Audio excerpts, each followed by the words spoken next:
Sermon 238 of Nahjul Balaghah is an encouragement towards jihad and fi sabilillah, which is not the sixth pillar of Islam. It's implied as a part of each of the pillars, but it's not the sixth pillar as some people will try to claim. And by that, I mean there's no narration that indicates Prophet Muhammad spoke of it that way. The Quran doesn't speak of it in that way, either explicitly or implicitly. We ask God to bless Muhammad and his descendants, the light in the darkness, the trustworthy, and we want the bestowal of peace and wholeness beyond any abundance or limit that we can imagine. We should be tight together in our cause. We should be such as are strong and prepared in ourselves. We should do things for the afterlife and in awareness of the limitation of this life. Some people will swear to have not heard things, or to not remember things when they have. Some people will forget, but when it's our responsibility to testify, whether it's of the positions that were given to Ali and others, or things said about them, or court cases, or whatever, if we know about them, it's our responsibility to help uphold their positions and uphold the rights of people and ourselves, for that matter, when it's time to testify about that. Certainly what was said either on the way to Hajj or the way back or both, it's, some people pretended that they didn't remember. Talha and Zubair said that they didn't remember what was said on that occasion.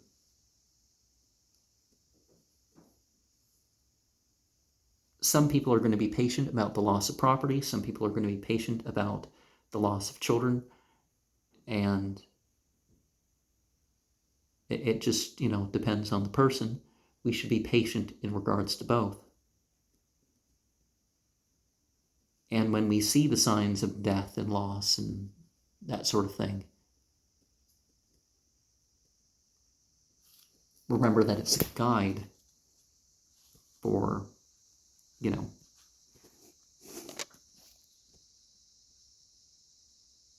our continue what's left of our lives.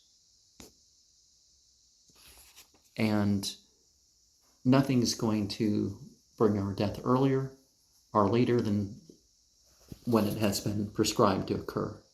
That doesn't mean that people's wrongdoing or right doing won't result in a different comparative placement for life and death. They lived a long life because of the following things. They didn't live as long because of the following things. But when their death was ordained, that was, going to be it. And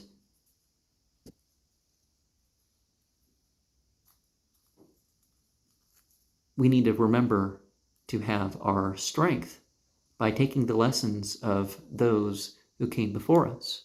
Because people say, well, a wise person learns from their mistakes. It's like, well, a really wise person is going to learn from other people's mistakes.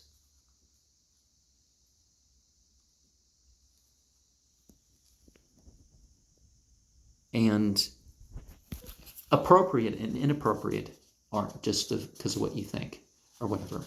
That would make you a psychopath, right? And it's not just because society has decided something. It's like these people who wait to see whether something's okay.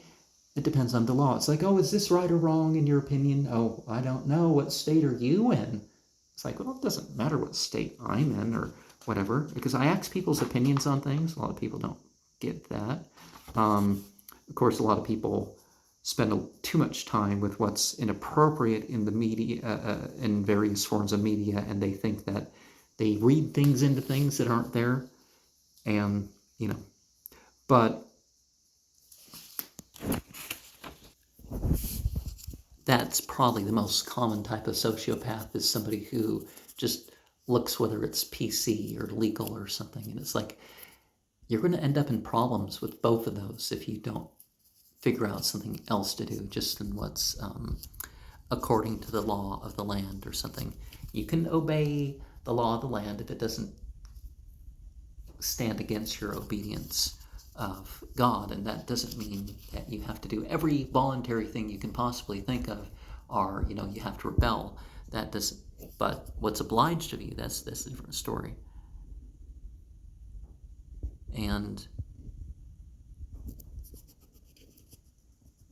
sometimes no particular person is referred to in a saying or whatever. The Quran almost entirely leaves out names.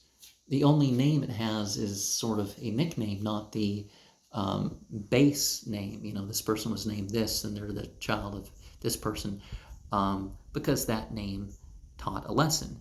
And some of the sayings need to be taken outside of, the specific reference, because people are like, oh, well, it was criticism of this person. That was criticism of Umar, or Uthman, or Abu Bakr, or Aisha, or Hafsa, or even more, much more so, which really should be the point of the reference, is that the disbelievers were criticized more about these various things, whether they were misbelievers or misassociators. Two, these lessons go beyond that. Like the people who put in parentheses in the Quran, like, don't be like the Jews, don't be like the Christians, don't be like the Jews. It's like, oh, God, don't do that. The lesson's so far beyond that. But some people do that. And if we really have belief in resurrection, of final judgment, it affects what we're doing. Now, there are ways to expand upon that. We have our prayers to do at particular hours. That prevents us from doing certain things. We enact certain myths by those prayers, by the pilgrimage, by the fasting and stuff like this. This affects it also. Just so many things to help give us an extra boost to keep us on what's right and keep us away from what is wrong. And Sharia, of course, is not merely a personal view. There may be material and psychological inflections of some of these things, but and it wasn't for the later generations to change the rules. After Muhammad died, there wasn't supposed to be Muhammad sometimes generally did four, raise the hands, Allahu Akbar, during the funeral prayer. Well, but sometimes used more, then, that could be employed in a special circumstance, doing it more than that. If the rules for divorce were such and such, okay, some stuff was going to be, stay in place. And honestly, some of the rights in terms of divorce, or as an example, are something that is, still in place. Modern Western states leave some of these out here, some of these out there. As people talk about, And there are different aspects of belief. We need to think about those different aspects of belief and try to obtain them. And we need to remember that scholars and ritual leaders and that sort of thing, when they make mistakes, then other people follow along. So we need to address that full bore.